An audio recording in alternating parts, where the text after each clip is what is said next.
Well, thank you. Okay, that was my first mistake this morning. Andrew asked me about something about jazzing up the bio, and so I said, well, just make up something. And so he did. Well, thank you, Andrew. It's a pleasure and an honor to be here. It's always kind of an honor to get invited back to something because, you know, the first time they don't really know what they're going to get. And it was interesting your comment about great speakers and great programs, and then you have me. But anyway, it is an honor to be here again and talk a little bit about the legislature and the coordinating board and that kind of thing. I'd hoped that I would be able to report to you that we had made bathrooms safe for democracy, but they didn't, and that's probably okay. Okay.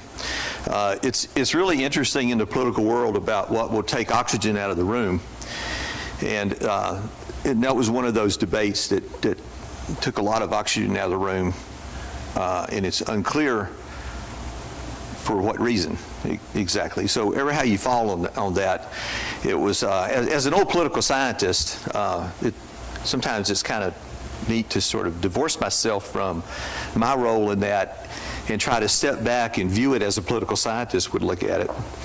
And then it becomes either really comical or very discouraging, as the case may be. But it's always interesting, nevertheless. And so one of the things about those kinds of issues is that if they're spending so much time on those kinds of issues, then they're not screwing with you otherwise. So it may or may not be a blessing sometimes. There's an old Texas proverb about politics that says when the legislature is in session, and this is politically incorrect, so I'll just warn you up front. It says that when the legislature is in session, no man's wallet is safe. Okay. And there's something to that.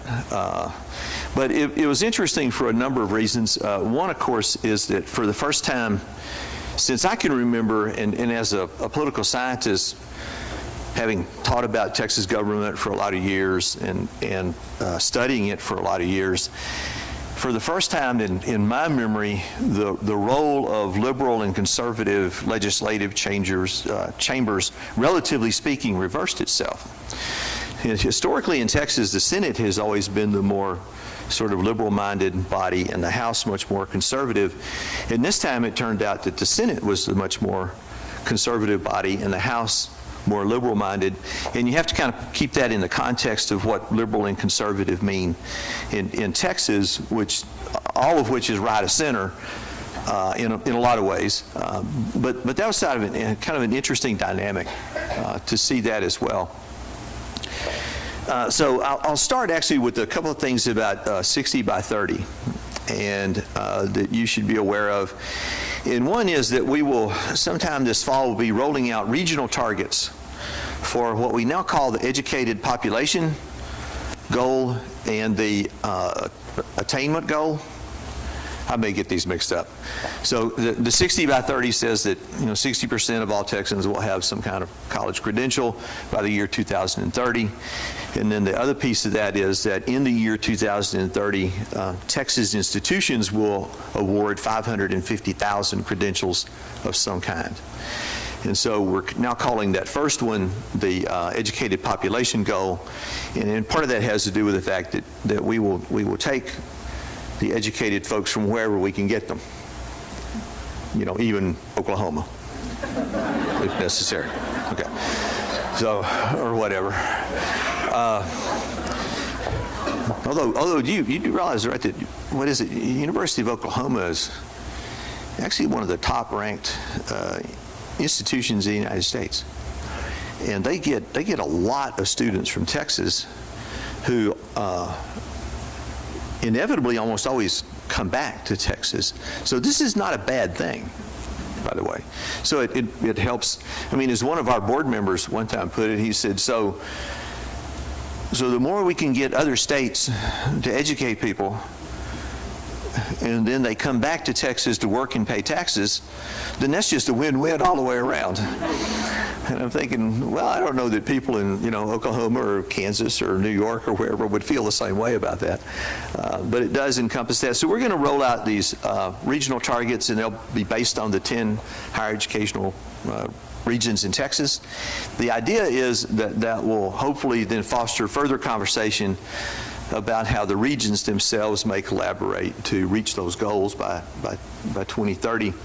Because remember, the goals are ambitious. We think they're doable, but they're ambitious, especially now that we've entered an era of limited resources, if you will, at least from the state level, in order to accomplish this. So that's a piece of it, and that'll be rolling out in the fall. And then we get constantly asked about institutional targets.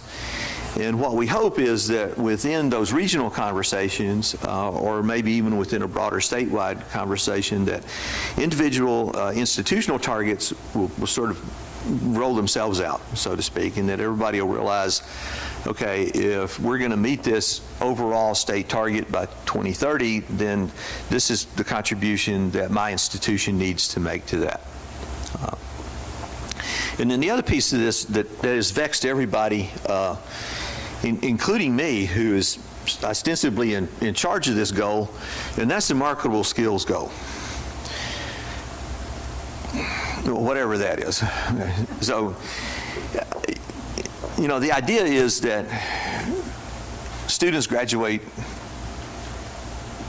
with knowledge and skills, and they do. We sometimes sort of overlook that, and college and secondary institutions, for that matter, often get treated as though there's actually nothing happening there. That kids go through 12 years or 13 years or 14 years, as the case may be, of K through 12. And then they go through some years of college, anywhere from 4 to 20, and so forth. And when they come out, they don't know anything more than they did when they went in. And that, if you think about the way college and even secondary institutions are treated in the press, oftentimes in the past few years, that has become somewhat of a prevailing opinion about this. And it's all wrapped up in these arguments about the value added piece of higher education, but also secondary education as well. And so part of this, and it's tied up in this argument that, well, okay, maybe they know something, but they don't really know anything about going to work. So they know something, but none of that applies to what they need to do on the job. And the reality is that's simply not true. People are learning an awful lot. Some of you have heard this story before. Years ago when I was in a government department and institutional effectiveness first hit the fan in big time, then our first stab at assessment was pre and post test. And we did these pre and post tests, and the scores on the pre and post test were virtually identical, but they were high. Now, if they had been low, then it would be like, okay, we're in deep trouble here. We need to do something. But they were actually very high. And why is that? Well, it turned out that after a lot of examination, it's because we were taking in students who actually learned something in high school. So what we were teaching them, a lot of what we were teaching them was stuff they already knew about, the 3 branches of government and separation of powers and so on and so on. And so what that meant was that we could take our curriculum then and turn it up. But we had by and large made the assumption that when a student walked into a U.S. or Texas state and local government class at our institution, that they really didn't know much, if anything at all, about government, and we needed to start from the beginning and bring them forward. And it turns out that we didn't really need to do that. So people are learning something. And so the marketable skills goal is driven by this notion that we know they're learning something, so what is that is particularly connected to the kind of skills and knowledge that employers are looking for. So myself and one of my colleagues at the coordinating board have been working on guidelines for this, and we hope to float those out very soon. So it's one of those things where, how much do you put in and how much do you leave out? And so when I write, I tend, brevity tends to be my goal, and my colleague tends to want to say everything you could possibly think of to say. So I started with like, a page and a half, and she started with 13. And so we're trying to meet somewhere in the middle on this, but also provide some guidance that might actually be helpful to you guys. And so when we start rolling that out, then we would also, I would certainly appreciate any feedback you have about it. Is it really helpful or is it not? And if it's not, then we need to do something different. And if it is, then maybe we can elaborate on those parts that are helpful and get rid of the parts that are not, and sort of work on this thing as we go along. So that's the other piece of this. Otherwise, I won't talk about that much. So I'll talk a little bit about the legislative session. And I'll talk about some of the things that impacted higher education coming out of this, and the stuff that I think will be ongoing and will come up in the next session. And so first of all, I'll talk about funding overall. And community colleges actually did fairly well, all things considered. Okay. This time around, there was a significant boost in the success points funding, and otherwise the formula funding turned out to be so-so. But there was a big boost in the success points funding, and we think that that's probably the way to go in terms of actually increasing that as we go along and maybe refining that a lot. Formula advisory committees are starting to meet now to determine what will be recommendations to the legislature in 2019. So funding overall turned out to be about even with last time. Some institutions went up, some institutions went down, depending on your enrollment. That's true both in the 2-year sector and the 4-year sector. They had a big row about special item funding. So community colleges have for ever since I can remember, have more or less decided that they would not seek special item funding, even though there's a lot of community colleges that have special item funding. I was at one of them. Okay, and so we had a museum. We didn't actually have the museum, we just got the money that we immediately turned over to the people who did have the museum. So that kind of thing happens. But generally speaking, community colleges have avoided special item funding, at least in any way similar to what 4-year schools have done over the years. And so they had over $1 billion in special item funding that was originally just taken off the table completely. And of course, as one president, I passed in the hallway at the Capitol one day, and I said, well, how are you doing? And she said, 60% of my money is special item funding. So I'm not doing well at all. And I said, well, okay, I understand. Most of that was restored, but there will be an ongoing discussion over the interim about the whole funding picture, about how to fund 4-year schools. 2-year institutions will also be brought into this, and about what that funding picture should look like. There will be a lot of debate about the special item funding and whether that should continue. And a part of this is that special item funding often starts as startup costs for something. But we have special item funding. There's one particular, and I forget which institution it is, and I probably wouldn't tell you if I could remember, but they have a special item that was initially created for startup of a program that has been in their appropriations pattern since 1903. And you got to ask, well, if you haven't gotten started by now, then are you ever going to get started? Right? Well, the reality is they got started and they've been funding it with that money ever since then. Right? So that's going to be a big issue, I think. And I think that there's also going to be questions about formula funding, or and particularly some kind of incentive funding based on completion or graduation or something. That is not going to go away. That will come back. There were bills introduced this last time to connect things like tuition and fee increases to graduation rates and all manner of other mechanisms trying to incentivize particularly 4-year institutions in this case. But the whole funding picture is not going to go away. And there will be a lot of focus, by the way, on funding for dual credit, and I'll talk about that some more in a minute.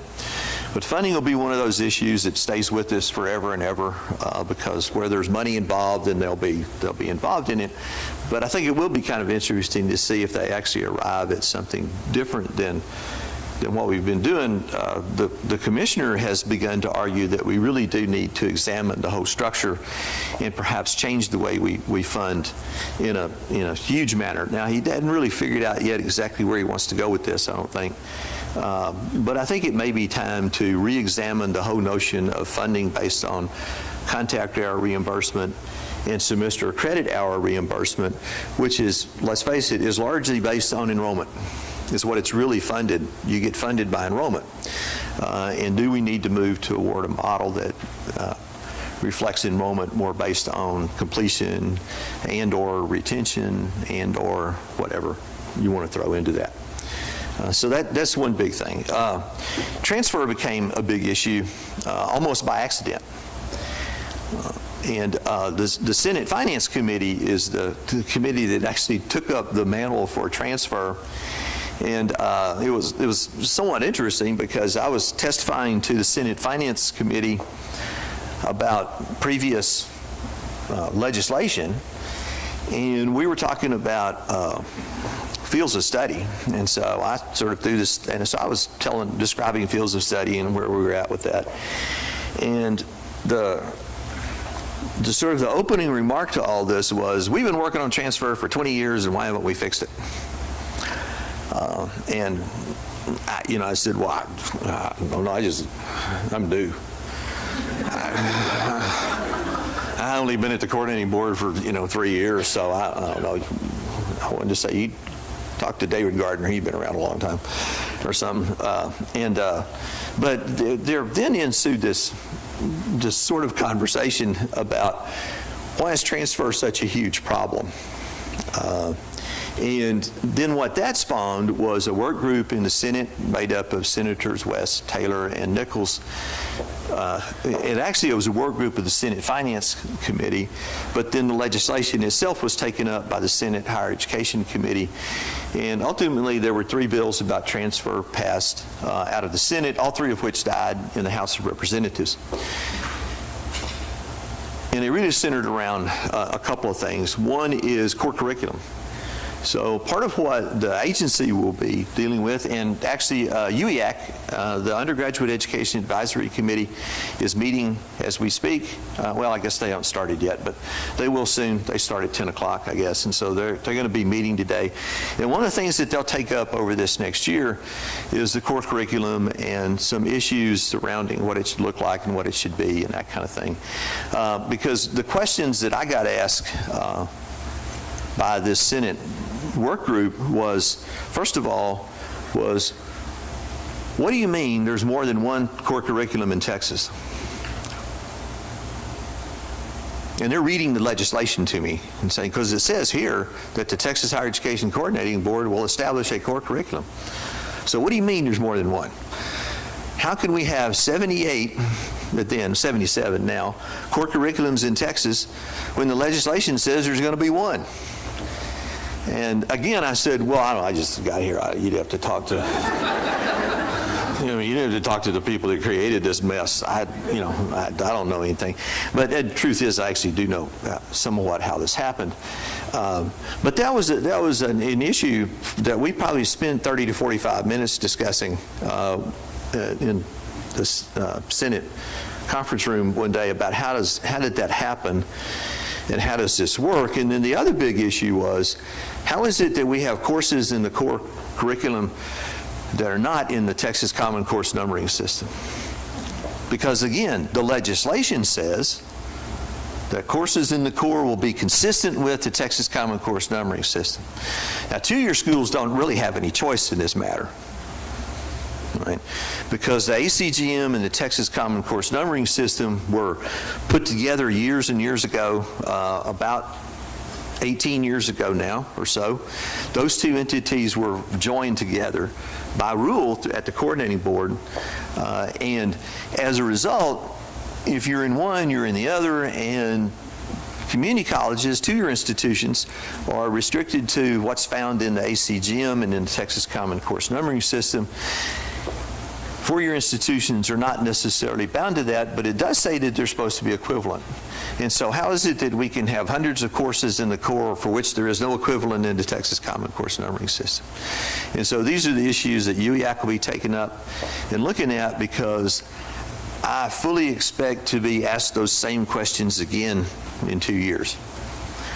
And I'm probably going to need to have a better answer than, I don't know. So, okay? So that's going to be sort of an ongoing issue, and it's connected to, because remember, the core curriculum was originally established by the legislature as a transfer vehicle. That was one of the major purposes of it. And it doesn't function that well for it, because part of what's happened is we finally started to move beyond the issue of everything transfers to actually talking about what applies to a degree. And what we know is, we did a little study and looked at folks who went to a community college, and we only looked at folks who had at least 50 hours, semester credit hours from a community college, and then graduated from a four-year institution. And we found that, and then we looked at all graduates of four-year institutions, and what we found was that, and then we further restricted it by looking only at those courses that students got A's, B's, or C's in. So the courses that would actually transfer and then might be applied to something. And what we found was that for students who transferred from a two-year to a four-year, they lost about 15 hours. The interesting piece was students who transferred from a four-year to a four-year lost about 16 hours. Which tells you that this is not, the transfer is an issue from institution to institution. It's not an issue from 2 to 4, as it's sometimes always been painted. And then if you add dual credit to that, it goes up to 21 hours. Okay, so there are some structural issues that we'll also be looking at over this coming year. And so that's been kind of interesting. And again, I think this is going to come back. I think that when we get to the 2019 session, I'm going to be asked some of these same questions again. And what, if anything, how has this been addressed, and what have we tried to do about it? The major vehicle that we have for this is the field of study work that we're doing. There were 4 more passed in the July board meeting. We're about to crank up 4 or 5 more. So your institutions will be called on to provide faculty for those committees. And then more importantly, once they're out there, you'll need to adopt them. All right. So that's an ongoing initiative that we have. Actually, my division at the agency is probably one of the few things in the state of Texas that actually got more money. Now, they cut and then they gave back. So I'm only slightly ahead of where I was before, but in the inevitable fashion of the legislature, and so, but on the other hand, I'm one of the few that actually got some funding, and part of it was for field of study work. So we'll be hiring another full-time staff member to pursue this, and then we hope to work with consortiums such as yours in the future to help make that even more robust than it is. So transfer became a big issue. Dual credit is something that is always out there. And part of that is because House Bill 505 from the previous legislative session opened the door to 9th and 10th graders. And so I don't want to, this is not meant to be criticism or anything, but I do find it rather amusing that I can't tell you how many presidents and VPs of colleges since then who have told me, well, we're not going to let 9th and 10th graders take dual credit. Well, in that 2-year time period, there's about 40,000 more students taking dual credit, and the vast majority of them are 9th and 10th graders. So somebody's not telling the truth. But on the other hand, I also recognize that part of what's happening here is that since dual credit was also, since you lost your service area prerogatives in a lot of ways over dual credit, then part of what happens, part of what you face, the institutions face, is that if you don't open it up to the demands of the ISD, then they will go shop for a college that will. And increasingly, they can also not only shop for another 2-year institution that will help them out, but they can shop for a 4-year institution that will help them out as well. So I fully recognize the pressures that the institutions are under, and why, in spite of the fact that in a lot of instances, nobody really wants to do this, but they feel compelled to nevertheless. So one of the things that will be studied a lot over the interim is the whole issue of dual credit. There are two big studies underway. RAND and AIR, under the auspices of the coordinating board, are conducting a study. Probably some of you in this room have been contacted about that. If you haven't, you might very well be in the next few weeks. There's another piece of this coming out on advising. And so it's looking at issues around advising. One of the things that I hadn't thought about is that if you're going to open up dual credit to ninth graders, then you not only need to make sure that high school and college counselors know something, that we now also need to make sure that junior high counselors know something as well. And so it just compounds, so there's another little piece of the pipeline, so to speak, that we need to work on.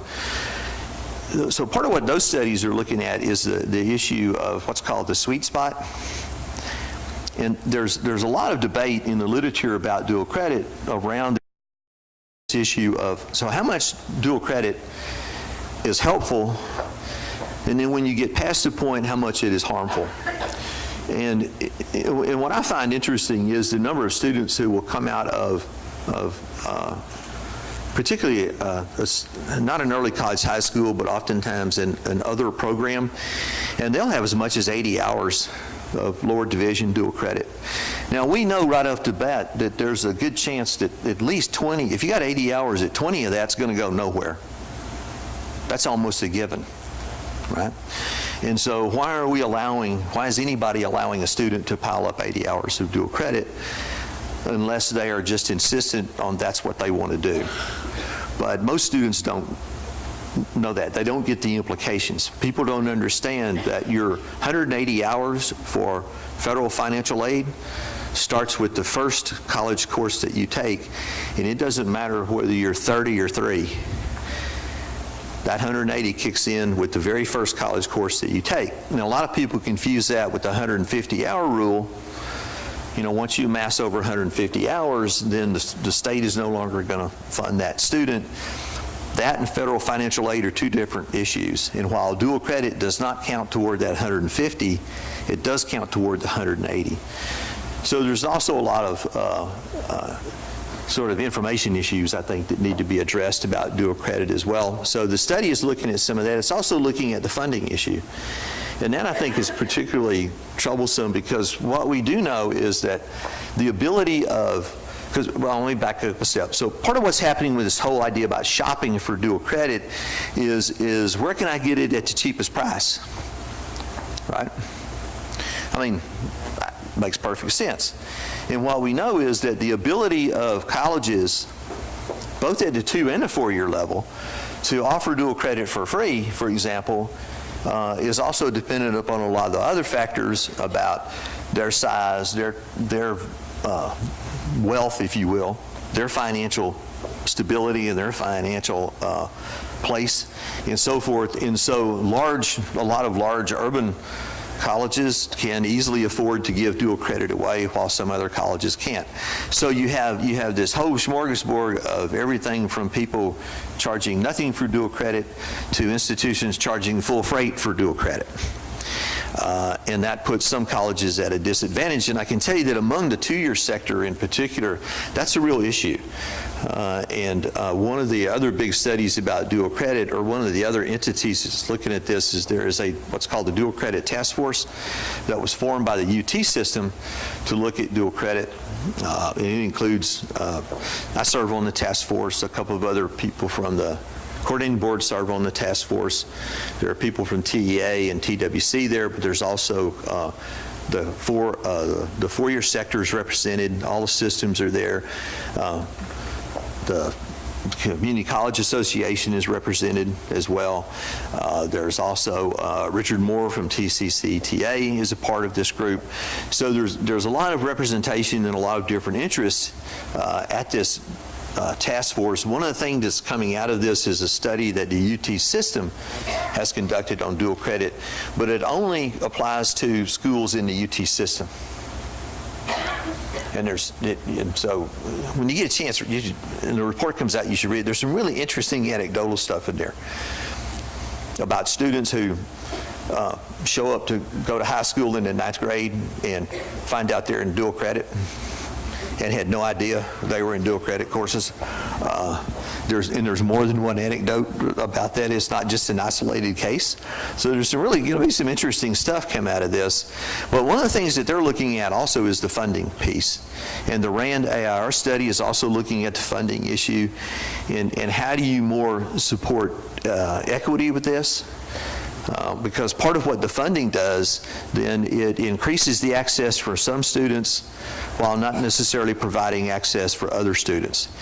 And so underneath this is the whole issue of how do you provide some kind of equitable access for all students in Texas, regardless of whether they're rural or urban, regardless of whether they're socioeconomically disadvantaged or not, and so on.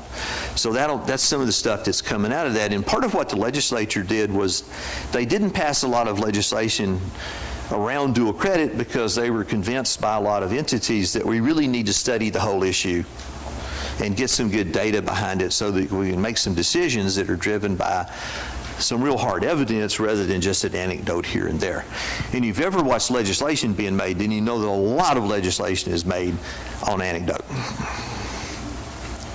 You know, one person says, hey, and they catch the ear of a legislator, and that becomes a universal problem, and then it's solved, okay?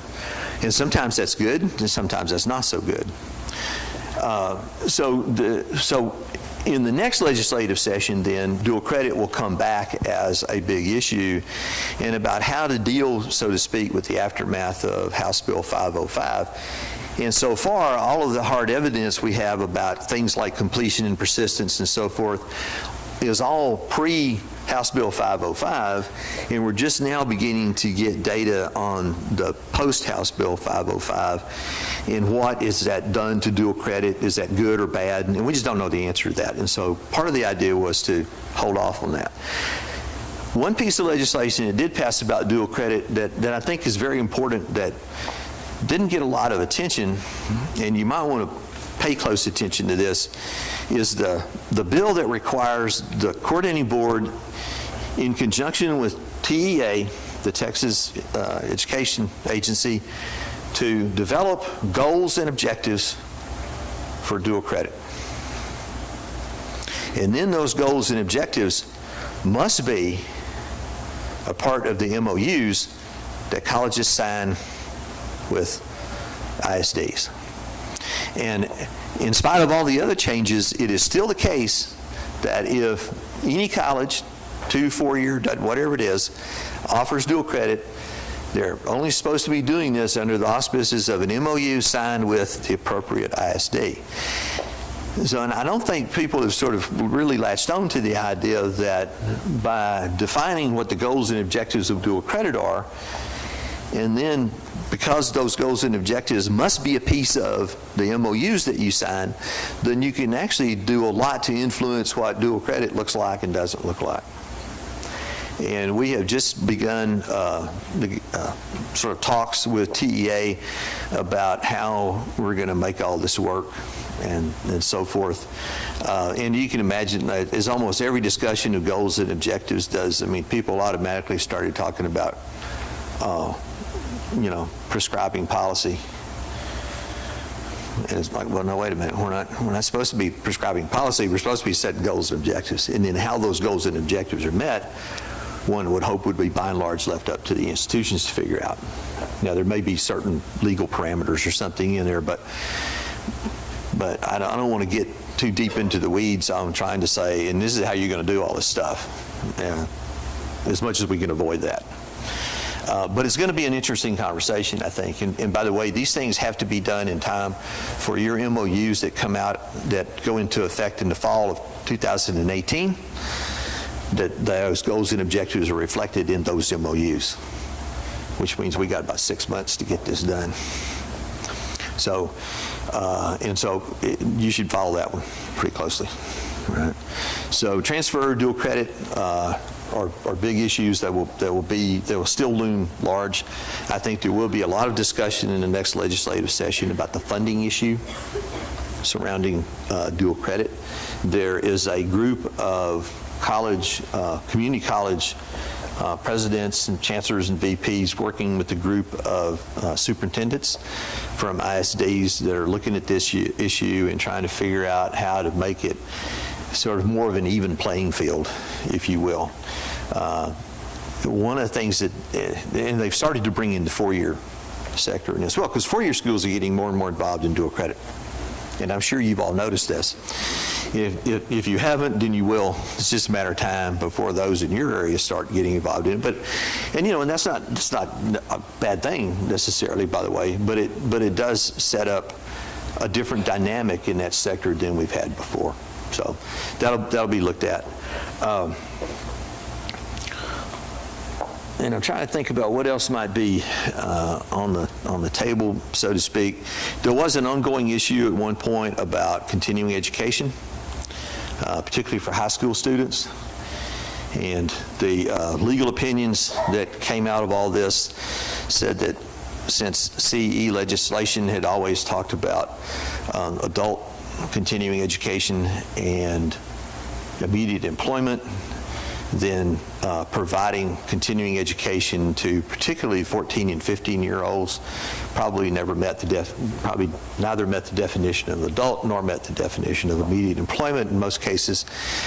And so there were some funding issues around that. There was legislation introduced, and we worked closely with Representative Ashby's and Senator Hinosa's office to sort of hammer this out.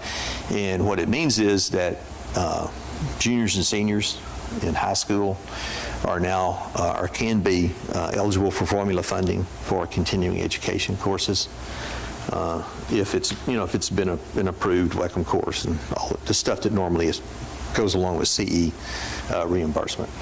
Okay. So that was another piece of legislation. The other big one was baccalaureates for community colleges. And so it's long been the position of the coordinating board, and I don't know if you pay much attention to this, but over the last few years, there have been, I don't know, probably dozens of bills introduced to allow this college or that college to offer a baccalaureate degree in this or that area. And in previous legislative session, one of those passed for Tyler Junior College, was authorized to offer a bachelor's degree in dental hygiene. And the position of the coordinating board has always been, so why don't we more or less just treat this the way we do all of the bachelor's degree approvals? There's criteria you have to meet. You meet them, then you can have a bachelor's degree. You don't meet them, you don't get to have a bachelor's degree. And so we had introduced legislation that then was sort of taken up by the Senate in particular, and eventually by the House as well. And then a lot of stuff was added to it.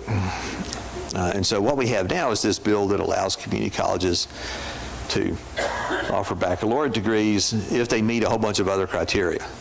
So for most colleges, except for the 4 schools in Texas that already have the authority to offer bachelor's degrees, everybody else has got to get SAC's approval to do this.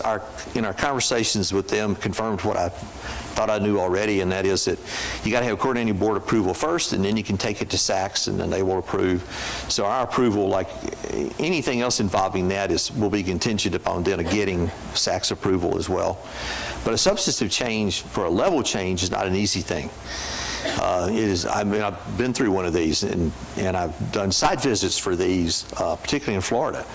And so it's not necessarily an easy proposition to get through. It is not something that SACS just sort of says, yeah, you've turned in your paperwork, you're good to go. Yeah. And for those of you that deal with SACS a lot, then almost nothing works that way. And that's usually for good reason. Okay. So there is that piece of it. But the legislation basically says if you want to offer a Bachelor of Applied Technology, a Bachelor of Applied Science, or a Bachelor of Applied Arts and Sciences degree at the community college level, then you must meet all the criteria that any other bachelor's degree in Texas has to meet. So that's number one. That always revolves around things like, do you have the faculty and the facilities and the wherewithal to do this? And I won't go into all the details of that. I could do that in the Q&A session if you want. But then there's more to it. And then the other piece is this must be built on a successful Associate of Applied Science degree program. So if you want a bachelor's degree in something you've never offered before, you're actually going to have to start with an AAS degree, make that successful, and then ask for a bachelor's degree. So that's a little wrinkle in this that you don't see normally. That has to be based on a successful AAS degree program. And then there are some other criteria attached to having $6 billion worth of evaluation, and which leaves out about 19 to 20 community colleges in Texas do not meet that threshold at this point in time. That threshold does include any evaluation from those areas that are part of a branch maintenance tax. So Hill actually makes the cut then. All right. And so there's those pieces there. And then if you want the legislation also authorized institutions to have a Bachelor of Science in Nursing degree. Well, then there are even more bars on that one to try to get over. And part of that is that must also be built on a successful program as determined by Board of Nursing. One of the things it says is that your program must also meet the same criteria that any other bachelor's degree program, whether it's licensure or non-licensure, meets. And this is an interesting piece because the Board of Nursing only regulates programs that lead to licensure. So they have historically never regulated a completion program, or what's often referred to as a transition program, right? From RN to BSN. Okay. And that's what community colleges are going to be offering, because you have to build it on a successful AAS degree, which means you have to have a successful ADN program that's leading to licensure for an RN, and then you get a completer program. But that has to meet the same criteria that a licensure program has to meet. And we're in talks with Board of Nursing about just exactly what does that mean. They started with the idea that this meant you would have to have Board of Nursing approval. And we're trying to convince them that legislation doesn't say that you have to have Board of Nursing in the sense of actually having to go to the Board of Nursing for approval, which is at least a 6-month-long process, if not longer. But there is something intermediate about this that we can do, and particularly talks about curriculum and the program's plan. And there's also this whole thing about articulation agreements. This is probably the most far-reaching piece of legislation. Well, I know it is the most far-reaching piece of legislation dealing with what we call the non-duplication issue. And part of our charge in trying to deal with the efficient use of state resources is to always look at whether programs are unnecessarily being duplicated. In other words, do we really need this or not? Is there truly a workforce demand out there, either at the regional or statewide basis? Do we really need this? And this actually calls on you to have articulation agreements with 4-year institutions, or if you can't get an articulation agreement, then you have to say that, and why not? And essentially what this means really is that 4-year institutions are either at capacity and have no plans on expanding their capacity, and they cannot produce more bachelor's prepared nurses, or that they don't want to do this, or whatever. And so, and we're still trying to work out some of the nuances of that. I mentioned to someone on the walk over here that, whatever institution files the first application on this is going to get to be the guinea pig for a lot of things. So feel free to step up and be that first one, because we're still trying to figure out what some of this means. As one of my colleagues at the coordinating board said one day, before a legislative session, you spend 6 months trying to figure out what they might do to you. And then after the legislative session, you spend at least 6 months trying to figure out what they did do to you. And so a part of what we're engaged in is what does this legislation mean, and how does that translate into rule? There's a little piece in there about accreditation. And the legislation actually says that if you want to get a BSN degree, then your program has to be accredited. That is simply not possible. It's just one of those things that doesn't happen. You cannot get accredited from ACN, for example, which is the largest accreditor of nursing programs. You can't get accredited until you have a graduate. But you can't get approved until you're accredited. So you can't get a graduate unless you're approved. Well, so here's for you Star Trek fans, here's your Kobayashi Maru. You'll never get one. And I thought, now this might have been deliberate. Because this actually takes care of, nobody will ever be able to meet this criteria. Well, we've talked to the legislature, and what really is the legislative intent? I personally think that piece of legislation actually got put in the wrong place. in the end. There's always a scramble at the end, but what accrediting bodies do have is candidate status or provisional. There's a lot of different terms for this. And that kind of accreditation you can achieve before you get full accreditation. So what we're looking at now is you're going to have this before you can go there. But it's another hurdle that applies to just the Bachelor of Science in Nursing degree programs.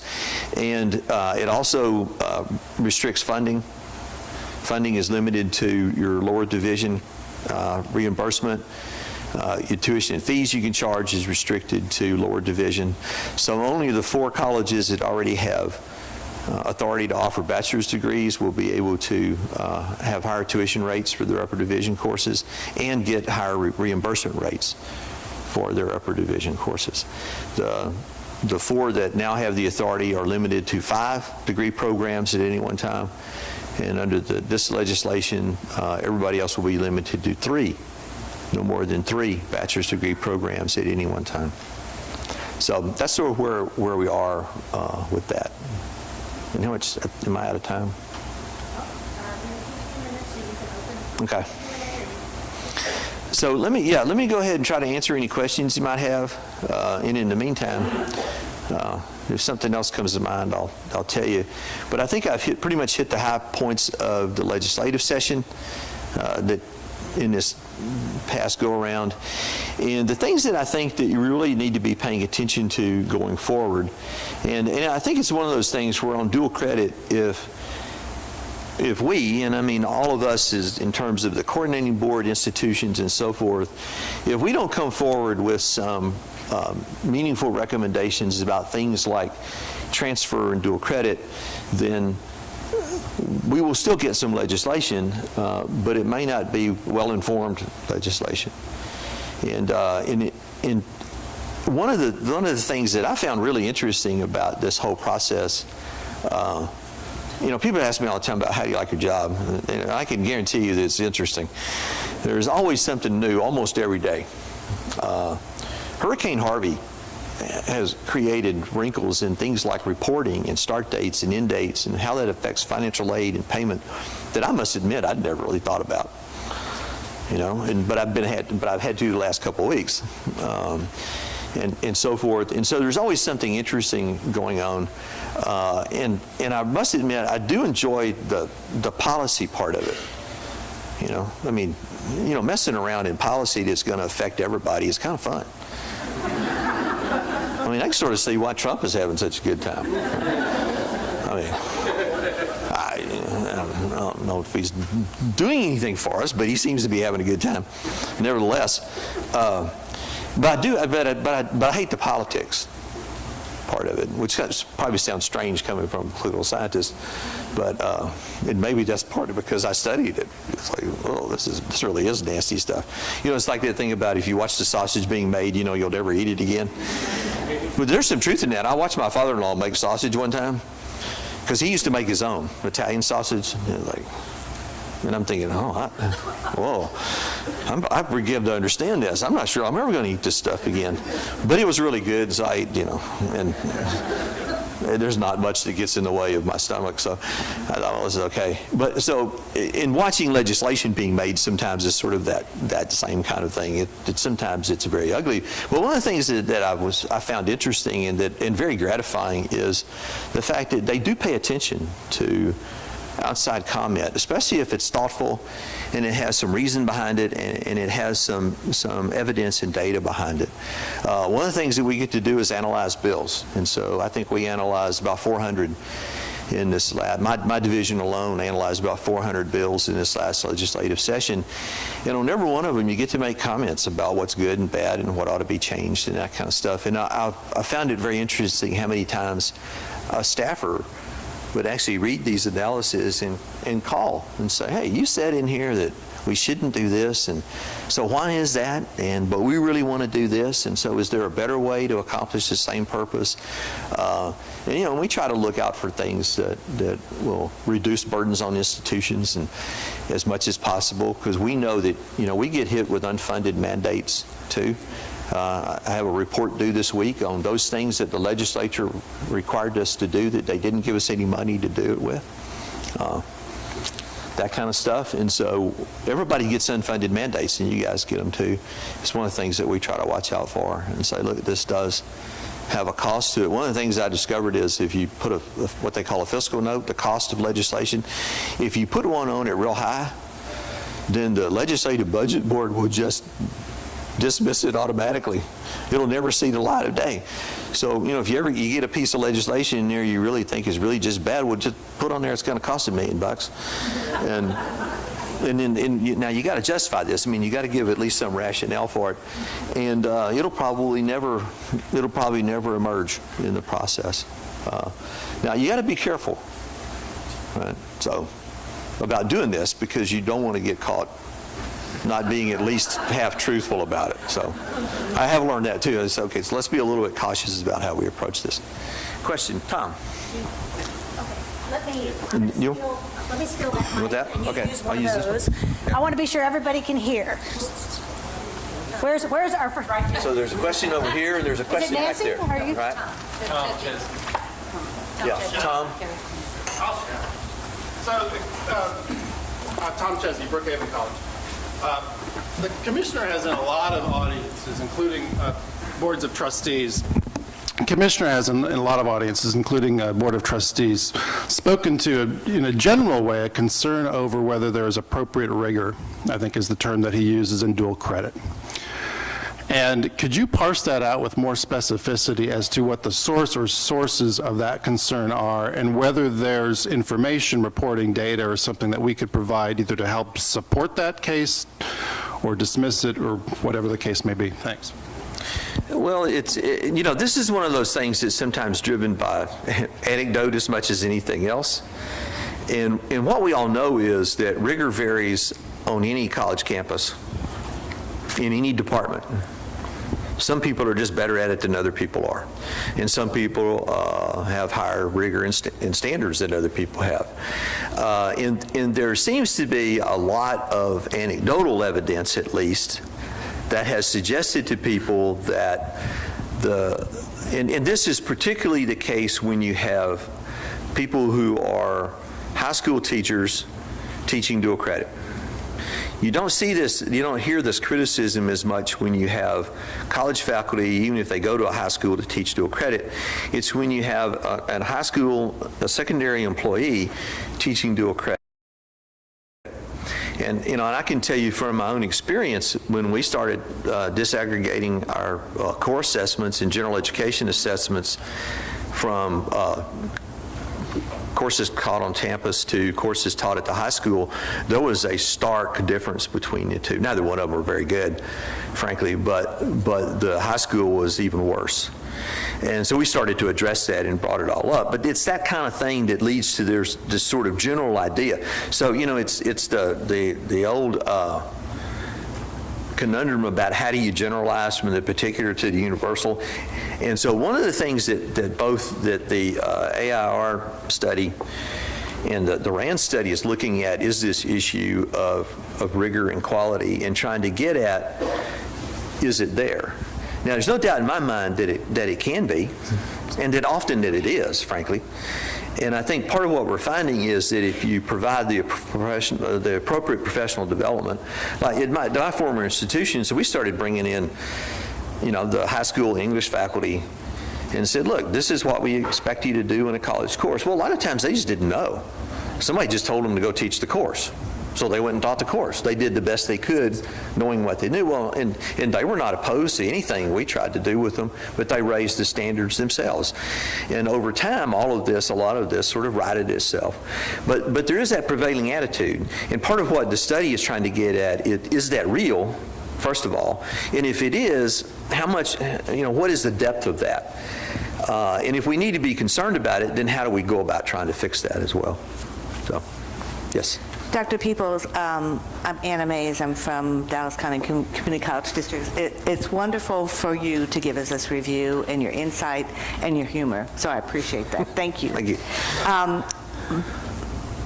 building on what Dr. Chesney said, one of the issues that we're having with implementation of the House bill that relates to offering career and technical education courses for dual credit is that early college high schools or dual credit pathways that are leading to a certificate or degree require TEA to come up with unique course numbers, innovative course numbers, because they don't have those courses in their Peebles codes. And we in Dallas have been working with Dallas ISD and some of the other ISDs in Austin and Houston to convince TEA to accept the WECM course equivalency. And because we are teaching college courses, we're using faculty credentialed by our colleges and want to protect that integrity of the course and the rigor, as you indicated, but they don't have a mechanism in TEA to recognize those courses. And it's a barrier to students' completion of their certificates and degrees that we're going to run up, frankly, next year with many of our early college high schools that are following the P-TECH model. And our industry partners are very vocal. We have 60 major industries around the Dallas region who are saying, we want these students to complete a certificate or degree as soon as they can get into the employment area, and without this mechanism that we're hoping you can influence, that it doesn't look good. Yeah, and TEA is well aware of the issue, and so actually I had a meeting, myself and a couple of my colleagues on my staff, and this person over here had her hand up before Danny had her hand up. So, and I only do this because I know Danny and I can pick on her. But anyway, so they're well aware of the issue, and in fact, in a meeting yesterday, we talked about that very thing. We were actually at a meeting about just the whole idea of goals and objectives for dual credit, but then one of the side issues that came up is trying to develop the crosswalk, particularly for CTE courses. I mean, most of that stuff has been done on the academic transfer side of it, and it's not normally a problem at all, but not much of this has been done on the CTE side. Also, they're aware of it and they're looking at it, and so next time we meet, then I will mention that as a avenue. I think actually it was mentioned yesterday, but we'll push on that a little bit. Part of the problem that TEA has had is that they've had enormous turnover in the past year or so, and so the person who now is in charge of that I met with yesterday has only been there like 2 months. And so there's a lot of people with a steep learning curve over there, and so unfortunately some of this is getting caught in that transition. And you know, it took us a little while to figure out who we were supposed to be talking to, because they'd been through so much turmoil and change that they hadn't settled out some of that. But thank you. So we'll take that forward. Yeah.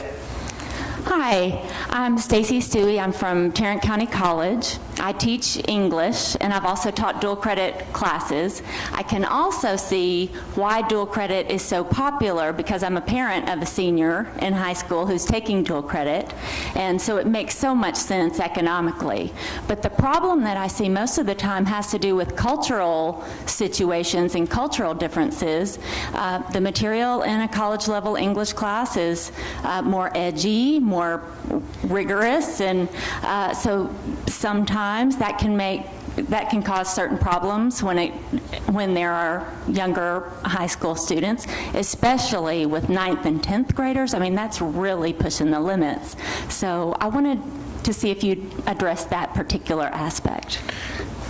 Well, you know, first of all, I have to wonder if there's anything going on in that college-level English course that they haven't seen on TV already, probably when they were 5. So but I recognize there's an issue there, and it comes up a lot, and you know, I don't think anybody really knows how to respond to that, except to iterate over and over again that these are supposed to be college-level courses. And all of that means in terms of its subject matter and context. And so, you know, and I heard it again at a meeting the other day where somebody was talking about what a great preparation dual credit is for college. And I said, oh, wait a minute, okay. let's just remember that it's not supposed to be preparation for college. It is supposed to be college. And part of what I think we need to look at that we don't look at with dual credit oftentimes is everything we measure is intellectual ability. Right? So do they have the intellectual ability to do college work? College readiness standards are built solely around that. We don't look at psychological, emotional ability at all, and maturity levels. You know, and brain science will tell you that the human brain really doesn't fully develop until you're about 25. It's why people have such a hard time with statistics until they're past 25, because that requires some of the most higher order abstract reasoning there is, and you're simply not, the vast majority of people are simply not capable of it. But at some point they are, and then I was like, oh, I get it now. So I think that's a very important issue, and I think part of what we need to do is really look at the implications of dual credit. And the implications of dual credit for an 11th and 12th grader is probably different than it is for a 9th grader. And how much do we want to push this down? You know, and the other piece of this is, you know, why do we need high school? Frankly, I mean, if dual credit replaces all of this, then what purpose is high school actually serving anymore? And you know, we could, you know, you just lop off to senior year, we could save the state of Texas a lot of money that maybe we could put into dual credit. You know, I don't know. I mean, but I think and I don't know what the answer to that is, because on the other hand, there was only still about 15% of people taking dual credit. So those are some of the issues that need to be examined as well. And I think we don't pay enough attention to some of these content and context issues that we should, but it has become part of the discussion. This is our Danny. last question. Okay. Danny Day with Collin College. RAND AIR did a webinar on Wednesday afternoon about this study that they're doing. Yes. And in that webinar, they said that they did not yet have a definition for rigor, but they were already developing the instrument to measure it. So is the coordinating board going to be providing them with that definition, and can you share it with us?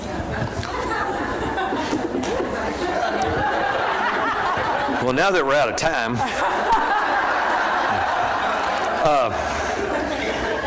you know, I don't know.